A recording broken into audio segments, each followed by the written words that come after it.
I'm very fascinated now about what is crabbing. Crabbing is catching crabs in the good way, not the bad way. So, you go out into the water, in my case, the Chesapeake Bay, and you wade out maybe 100 feet in. You got a string with a piece of chicken on one end, and it's attached to a PVC pole on the other. And you stick the PVC pole into the sand, and you go back to your beach chair for 5 or 10 minutes and sip on a beer. And when you see the line go taut, right, it means there's a crab trying to pull the chicken drumstick away from the beach. And you walk out there with your big old net and you slowly pull up the string and scoop, and hopefully you get a Chesapeake blue crab. Gotcha. So, and you're very specific about the PVC pole. So basically you're fishing crabs with a fishing rod, which is made out of PVC. Why the PVC? I mean, it's not really a fishing rod. It's just like a piece of PVC pipe that you get from Home Depot. And then you saw it off at the right length. And then so it's like I say, old school, do it yourself. It's very old school. Yeah. Love it. This is like a $3 fishing rig for crabs. Solution. Gotcha. Yeah. Amazing. And that's your hobby besides, kayaking. What are we talking about? Whitewater rivers or? I'm not nearly that talented, skilled, or ambitious. So I'm more partial to Chesapeake Bay, which is, just inside from the ocean here in Virginia. And you can just sort of go kayaking out, and actually kayaking out among dolphins is one of the big thrills. Wow. So you'll have dolphins swimming around, sort of hunting for a fish as the tide goes in or the tide goes out. And if you can hop on the kayak when you see them and start paddling really hard out there, you can be like actually kayaking in among the dolphins, and they don't mind. I think they're sort of slightly curious. You can hear the dolphins breathe and little blowholes and stuff. And I can get within like 6 or 8 feet of them sometimes on a really good day. I think that the last time I was near dolphins or swam with dolphins, that was in Nueva in the Sinai Peninsula. And we're talking about, I'm afraid to say, it's like almost, 25, 27 years ago. So it's been a while. Wow. Yeah, no. Yeah, it's one of those realizations like, I swam with a dolphin like almost 30 years ago. Shit. But never mind that. No, it's, by the way, Virginia, Ida passed through. Are you guys okay? Yeah. Ida passed basically fully to the north of us. So got, I don't know, a little bit of rain here and there, but Virginia's a pretty moderate climate, actually. Like, it's very rare for a hurricane to have a major impact here. It's happened, but it's pretty rare. And, it's just swampy. That's the worst thing about Virginia. It's just one big swamp in the eastern half of the state.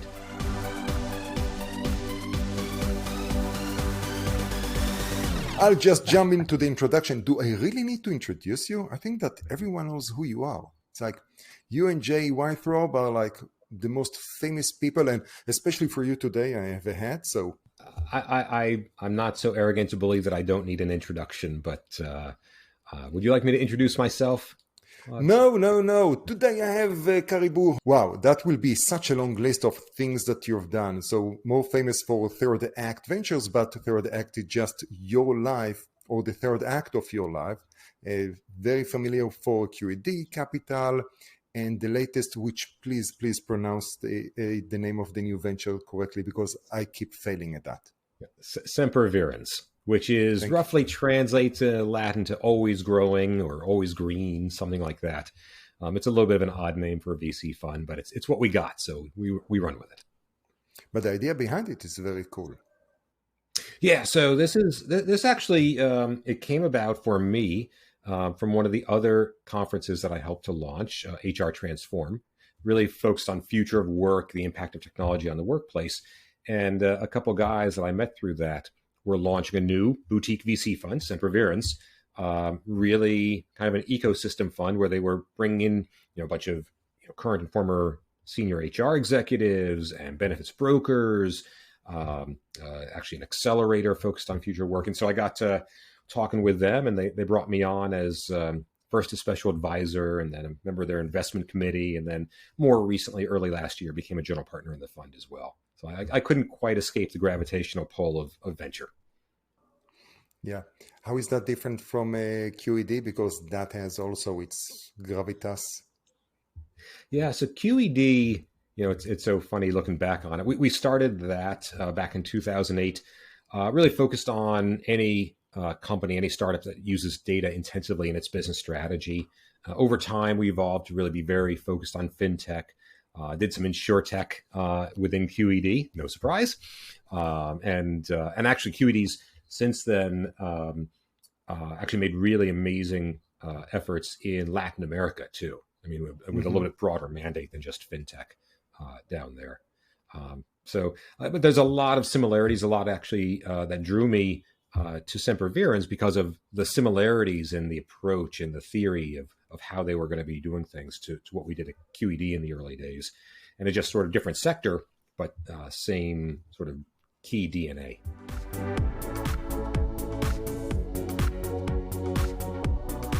Again, if we are talking about, your latest VC and the things, it sounds as if that you are following the different conferences that you're involved in. There is InsureTech Connect, of course, ITC, which is the most famous one. And now we are reaching and talking about Blueprint.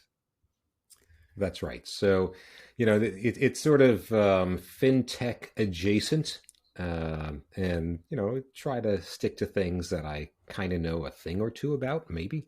But yeah, Jay and I were looking at, okay, where else is there a need? Where else is there an opportunity?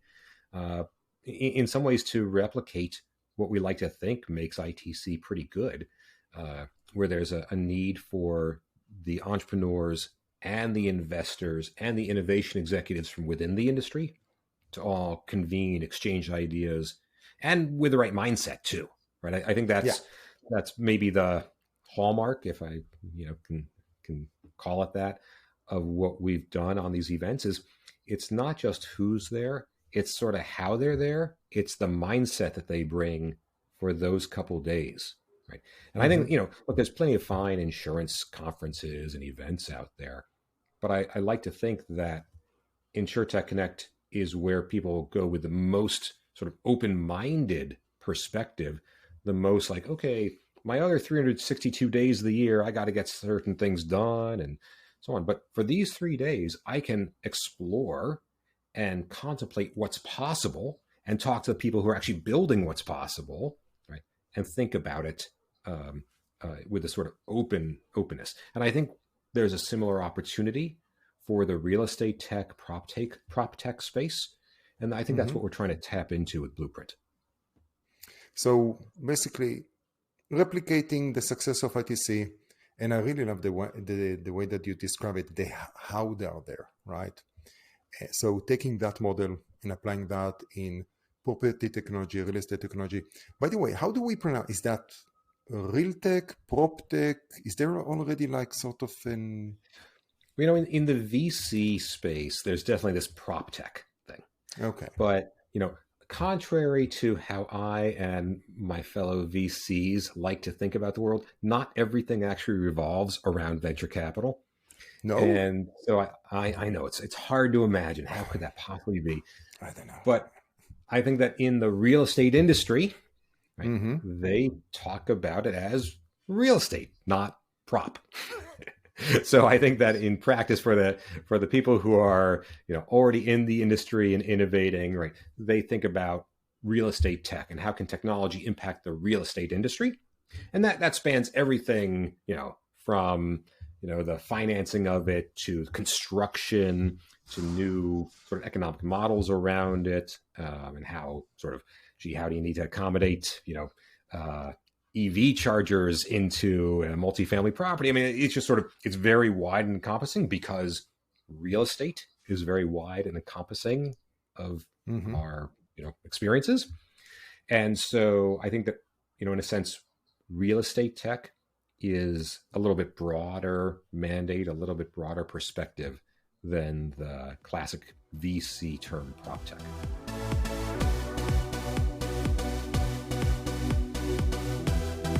So October 3rd until October 6th, we are all gathering in Mandalay Bay, in Vegas, InsureTech Connect. From I would say, I think that a few of us are going to be there October 2nd. I think that my original flight is for Saturday. I need actually to talk to Sam about it. But because a couple of small changes. But then that's going to be on level 2 of Mandalay Bay, and on level 3, of course, there is a Blueprint, property technology. What should ITC participants expect in Blueprint? Who should they meet, and what's the value? Yeah, so it's not a coincidence that we decided to do Blueprint at the same time and in the same venue as ITC, because we saw a great deal of overlap. Particularly anyone on the insurance side who's involved on the P&C side of things, right? And that, can be business interruption. It can be obviously something like homeowners, right? Anything there where the actual insured, right, the actual thing that is at risk is connected to real estate, whether it's real estate being open, whether it's real estate return to office, whether it's real estate actually damage to the property. So we think that people from the insurance side of the world will have value in understanding like what's coming next, where are the innovations happening in the physical building side of the world. And actually, I think that the people who are real estate professionals, real estate innovators and investors, they'll be really interested to hear the perspective of people who work on the risk and insurance side of the world. Yeah, I had the pleasure of talking with a few folks on the insurance side. And it's, as we can expect, right? Insurance company, many different roles, many different responsibilities. Part of them saw that in different perspectives. At the beginning, they were like, well, we don't sell insurance to construction companies, because in their mind, it was all about, oh, this is an opportunity to sell insurance, especially big commercial insurance. Or was it more about, oh, can we be proactive to our homeowners, policy owners, right? If we are looking at Hippocin and all the, let's call it proactive in terms of risk mitigation and trying to help with the homeowners, leak detectors, etc. For them, it was a little bit, it made more sense. Yeah, I actually like where you were going. I think around, our tagline for Blueprint is it's the future of the built world. Right. But someone's got to build that world, like literally some person or set of people have to be building it. That means there's workers' comp there too. Like as you start to look at the interaction between, real estate and everything that entails, it's obviously such a huge part of the world here, and insurance, which is another huge part of the world, you start to see more and more of those intersecting areas on the Venn diagram. Right. And that's what we're hoping to capture a little bit of by having the two events be at the same time in different floors of one venue.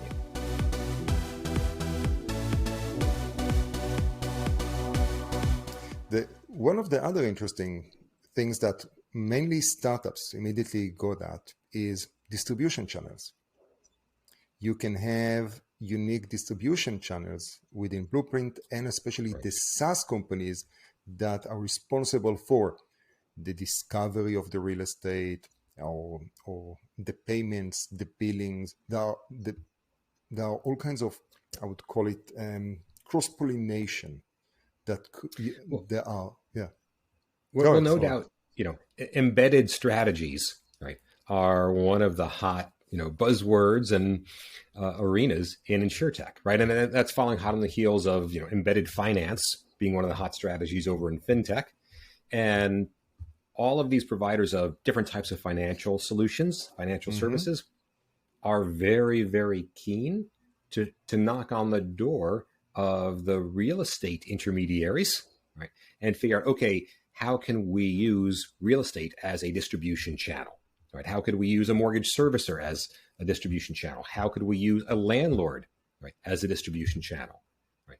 So you start to get, again, to your point around distribution, right? It even takes it specifically to this hot button topic of embedded strategies, right, as being another part of that Venn diagram overlap. Now, do you think it's only relevant for title, warranty, or companies that sell rent and home insurance, that will work for them as well?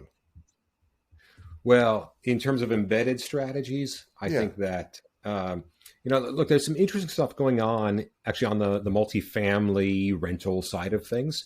You think about, there's a few companies I've talked to that are specifically looking at, well, we've got this security deposit that we ask renters to put in. Is that really the best way to protect, right? To manage the risk of them sort of jumping out of the lease early or doing damage to the apartment. And once you start talking about, well, it's the real estate industry's solution for managing risk, but maybe the insurance industry, maybe InsureTech can come up with a different way of structuring that risk management. How do we make something that is insurance-like rather than a security deposit-like? Like, I think that's where you get sort of nice synergy in interaction here. I think the homeowners side, all of the innovations around payout and risk management and risk judgment and all is nice, but more interesting if innovators can find ways to reduce the risk rather than just be better at identifying the risk, right? And that's where you start to see these strategies that are really at the intersection of how the homeowner can make their property less risky, right?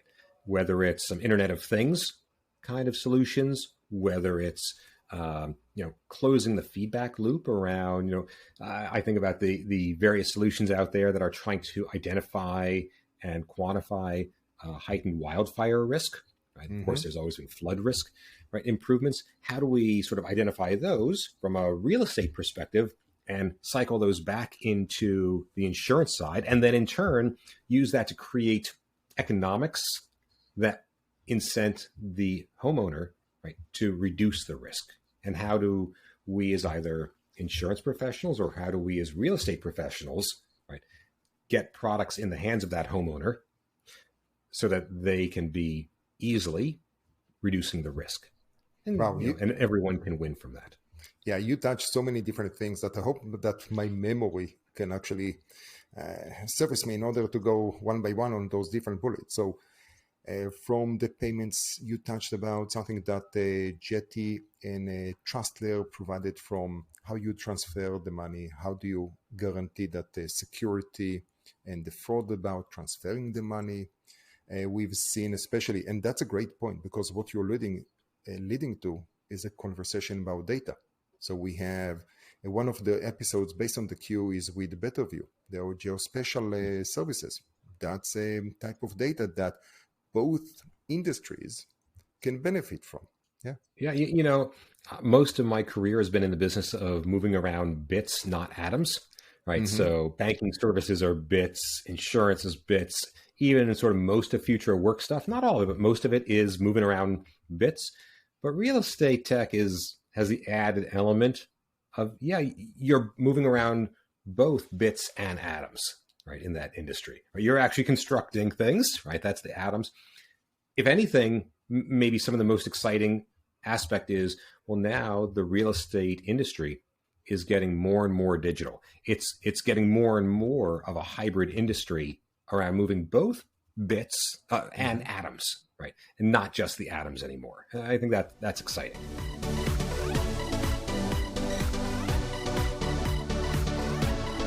Yeah. How do you think IoT plugs into this? So here in Virginia, when I'm not out, kayaking and crabbing like we were talking about at the beginning, I've got a little device that actually I put on my water meter, right? And that's meant to help me identify both where I'm using water and how, and am I wasting some, but also it's got an alert where if a certain amount of water is moving through my pipes for too long, I'm going to get an alert, right? So think about that in the homeowner's perspective for IoT, right? And that's a nice example because it's at that intersection of both InsureTech and real estate tech. Now, I'm not that, certainly not handy, and I'm not all that tech savvy, but even I was able to, put this device on the water meter myself. Once you start getting sort of a level deeper, right? Once you start sort of the analog for the insurance audience of what's happened with telematics for automotive. Right? So, once upon a time it was these hard installed telematics devices, and then it became something that you plug in to the OBD on the car, and then it became an app. And now we're going full circle where it's hard installed by the OEM, right? By the General Motors or Tesla or whomever. Right? It's funny how those things go full circle. I think for property, for physical buildings, you can see maybe something similar. Right now, I've got this aftermarket device that I plug in for my water meter, but eventually, right, the future of the built world looks like these sensors that are already built in when the property is constructed, right, and then that gets fed right, into some platforms for being used for multiple purposes, right? For safety, for waste, sort of avoiding waste, and maybe for insurance.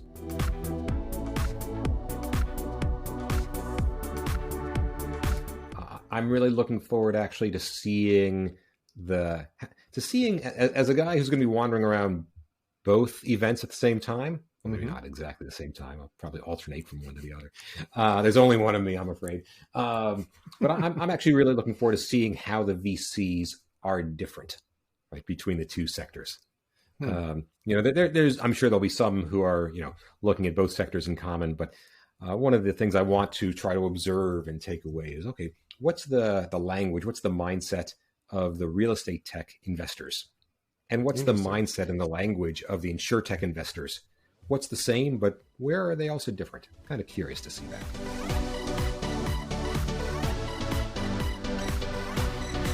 How about the startups? How do you think the startups or the incumbents? Because that's actually a good question. Who are the incumbents? Are those the development companies? Is that Zillow?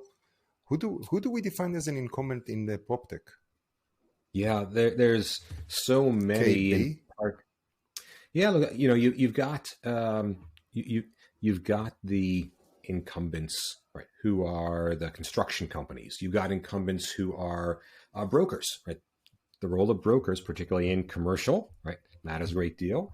Wait, was I talking about InsureTech or RealEstateTech? I'm not sure, right? The role of agents is still very important for the sort of consumer side. Oh wait, which was I talking about? You get the idea, right? You have the developer, the construction, the brokers, or the agents. That's right. You have also the managing companies, because if it's you have a block or a large commercial. Yep.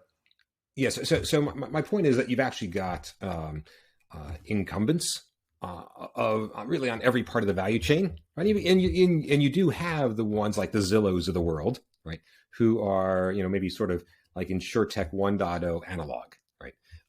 They've succeeded. They've won, right, at the first round of innovating, right? They went public. They built some real value. They're a household name, and now I think they're sort of are they an incumbent or are they a startup? Well, they're sort of in between.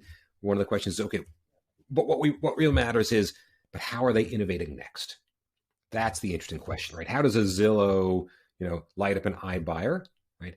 How does BlackRock or Blackstone or any of those, big money centers light up an iBuyer, right? What does that look like? What's the compare and contrast?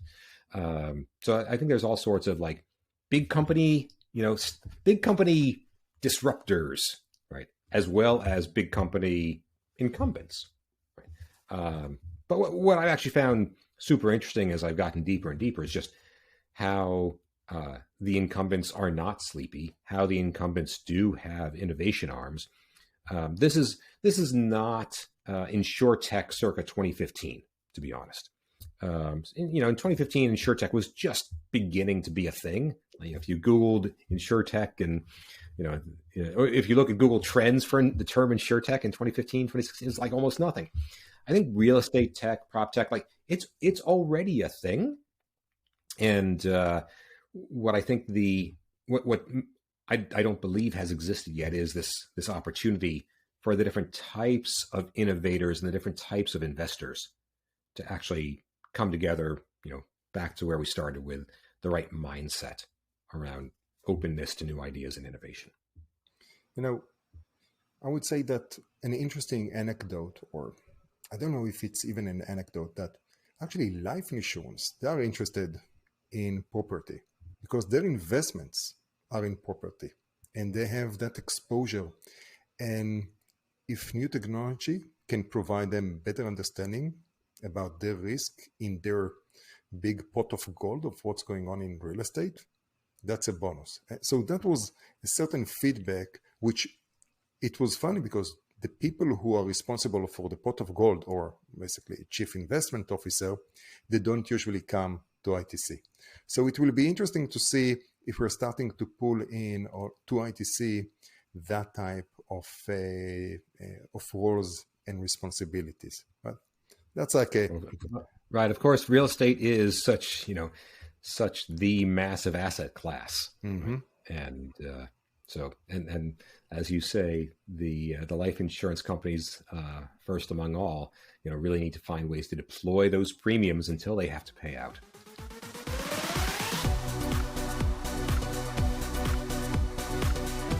In 2015, InsureTech starts.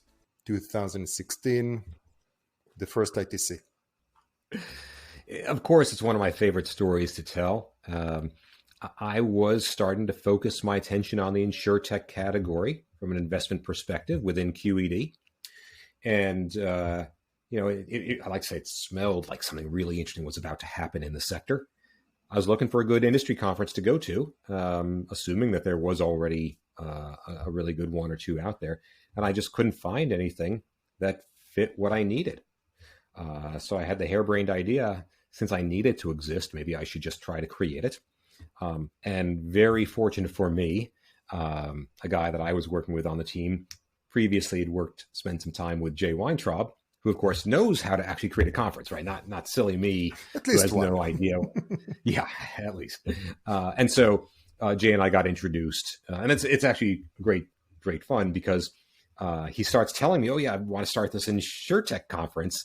And I said, "Well, hold on, so do I." And so this is either going to be a really short conversation, right, because we want to build competing ones, or a really long conversation because we're going to actually find a desire to collaborate and build one great thing. And Jay will acknowledge his was a little bit more narrow, his idea, and mine was a little bit more broad in terms of what the sort of full value chain of insurance and innovation needed to be about. And so I was fortunate to be able to persuade him to build the conference that I wanted to go to. And then based on that, like we built it based on a focus group of one. We built it on what I wanted to go to. We built it for a focus group of one, a focus group of just me. And, the premise actually, I think this is actually a startup lesson, right? And InsureTech Connect was a startup for a while. And the lesson is like, build to be great for a very targeted, narrow segment, right? Even if that is a segment of one person, but who can really articulate, here's what I need, right? If you can deliver greatness to that one person, then your bet is, well, we can find other people who have a similar need. And usually that's going to be the case, right? One person's need is not usually so unique, so rare. And then you can build beyond that, right? So we started to get regulators attending and broadening it out. It was great. But, I always say way better to solve for, to solve great for one person's need than to solve for good for a bunch of people's needs, because that's just not going to be very compelling. So Jay built it because I needed it. That's really all it comes down to.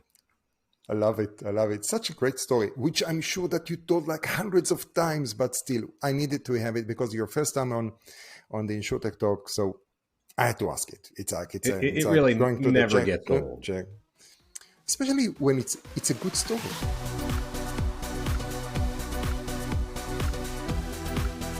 HR Transform was actually the second conference that Jay and I worked on together, and really focused on there's something interesting going on around the future of work. It's funny, we were actually a little bit wrong in a way. Like when we started it in 2017, we thought, there's all these VCs who are going to be all future of work oriented, and really hard to find VCs who would raise their hand in 2017 and say, yeah, future of work, that's what I invest in. That's what I I love. But good news was, well, it turns out there were lots of other kind of people, HR executives, startups building new software for the future of work. And then this COVID thing happens, right? Which, kind of lousy if you're in the business of organizing mass gatherings, right? Mm-hmm. So like literally we had to cancel HR Transform in 2020, like 2 weeks before the event itself was scheduled. And then, we had to move entirely digital, that year. And this past March was entirely digital. But in a sense, it's also, COVID is this big tailwind for future of work and future of work investment. Yep. So now I think the venture community, right, the investors, certainly the entrepreneurs, understand that there's this massive opportunity catalyzed by, basically COVID broke a bunch of inertia, right? COVID was a platform shift in my view, right? Changing what people believe is possible. COVID made a bunch of legacy ways of doing things obsolete. And that's a platform shift, just like the move to the PC or the internet or smartphone. And so in the workplace, now there's both an imperative, a need, and an opportunity to do things different. And so it's a very ripe area, whether it's around like the software to make the people at a company better, more effective, or whether it's actually healthcare related innovation, because in the US, the employer is the gatekeeper for healthcare and healthcare decisions. In many cases, it's actually the payer for so much of healthcare for people. And so actually the future of work as a category is expansive enough to include some of the healthcare innovation. I mean, I don't mean big, deep biotech, but like, okay, we've got to get mental health benefits for our employees. How are we going to do that?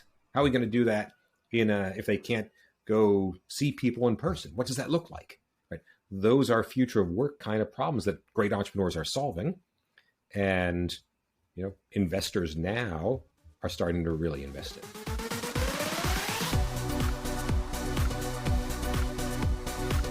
I think InsureTech Connect this year is going to be amazing. I think that the energy level, in part because it's a little pent up energy level, is going to be even more through the roof than it usually is.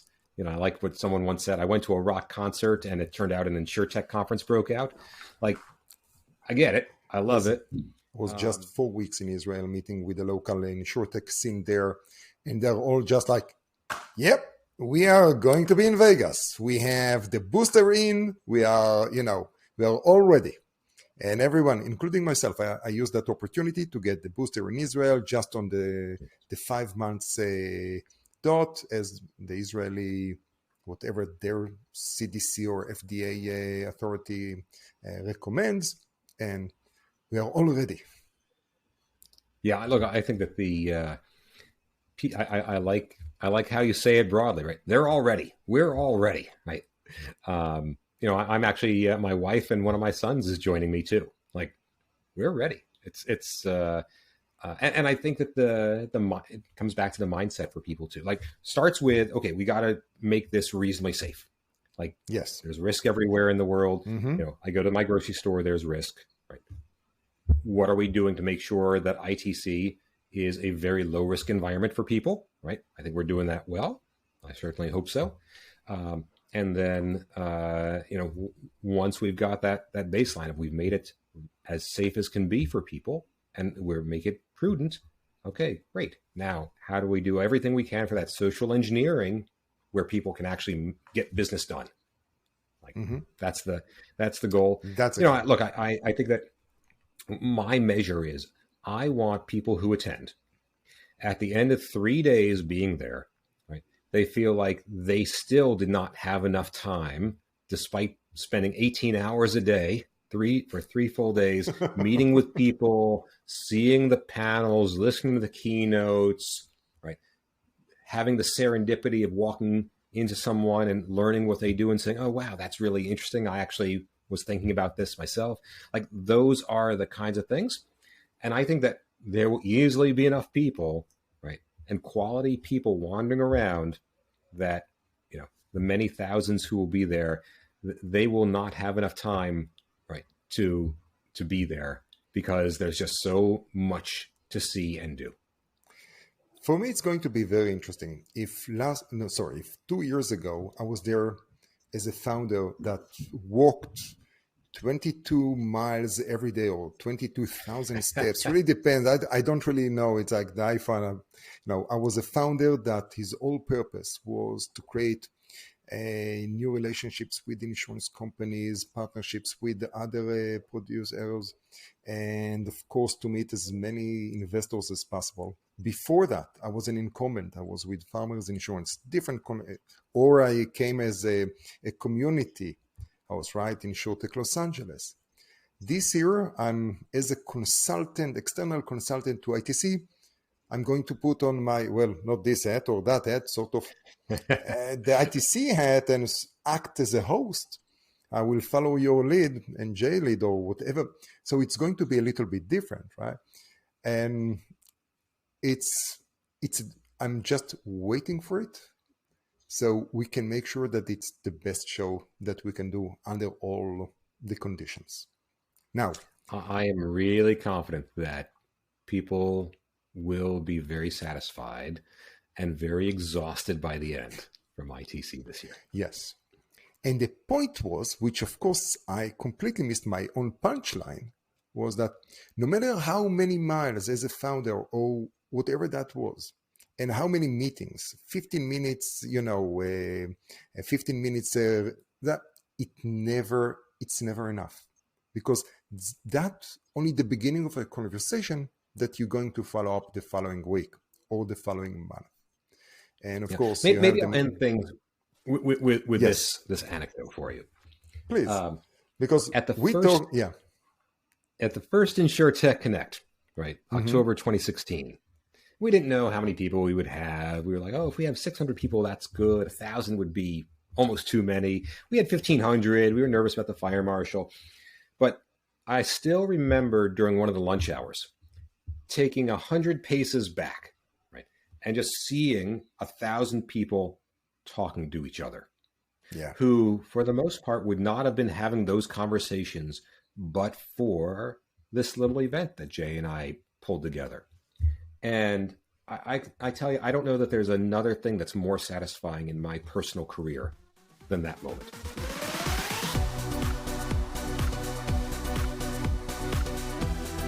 Can you give us a recommendation that you picked about something that you picked up in the past, 18 months? It can be a book, TV show, how to manage your kids, how to I don't know, to fish a crab or crabbing. I'll recommend a book trilogy, The Three-Body Problem. It's by a Chinese author, translated because my Mandarin is non-existent. But The Three-Body Problem is a dense but excellent series, and it's technically science fiction, but it's really more social commentary.